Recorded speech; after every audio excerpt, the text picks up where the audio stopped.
Isu air sekali lagi menjadi tumpuan di negara ini. Baru-baru ini Astro AWANI membawakan laporan di Kuala Kedah, penduduk tidak mendapat akses air lebih 3 bulan. Malah masalah ini umpama satu perkara biasa jika melibatkan masyarakat orang asli.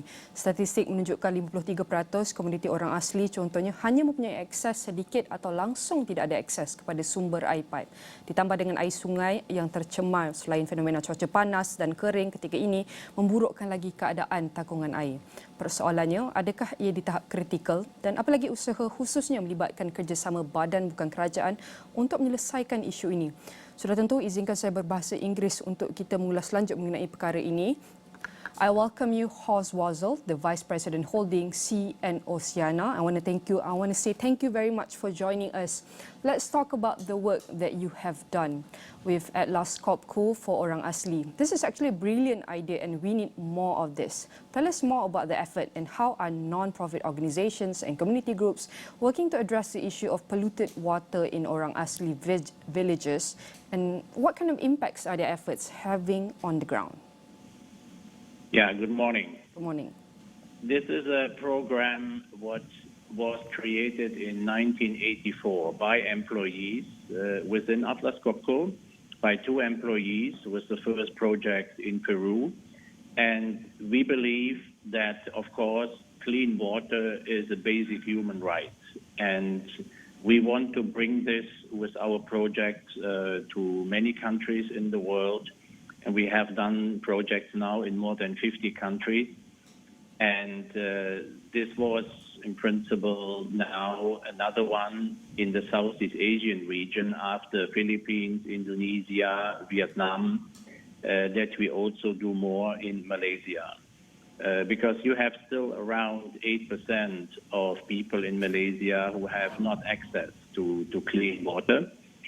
And we always do that with the contribution of our employees, and then the company double the number what the employee is given. Example, if the employee gives $1, we double it, so it will be $3 at the end.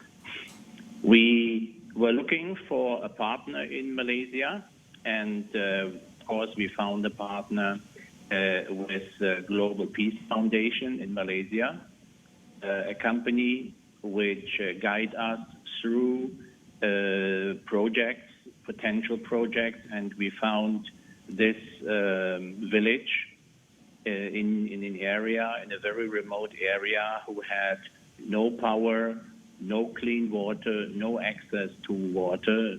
And all right, there's a lot of issue that you've been seeing. So talking about access of water for all, access more communities, and even sustainability, how is this project a step in the right direction to ensure long-term access to clean water? Yeah, in principle, it's a small step in the right direction. And we believe that there's always a better way. We created for this village a solar power pump system to pump the water out of the ground, what we drilled, and then also put it through a filter system and pump it further into the village, that the people in the village have access to this clean water. And beside that, we created bathrooms and toilets that they have also from a hygiene perspective, a much better setup in the village for this. As you mentioned just now, 8% Malaysian does not have access to water. And definitely moving forward, we want to create lasting value, and ultimately, we want to have water security in Malaysia. So what is the future for water security in Malaysia, and what more can be done?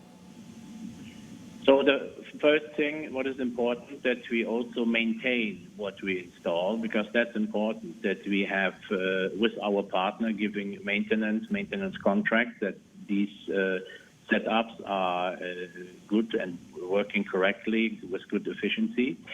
And we are looking now for new projects, either in the same area, either in other areas.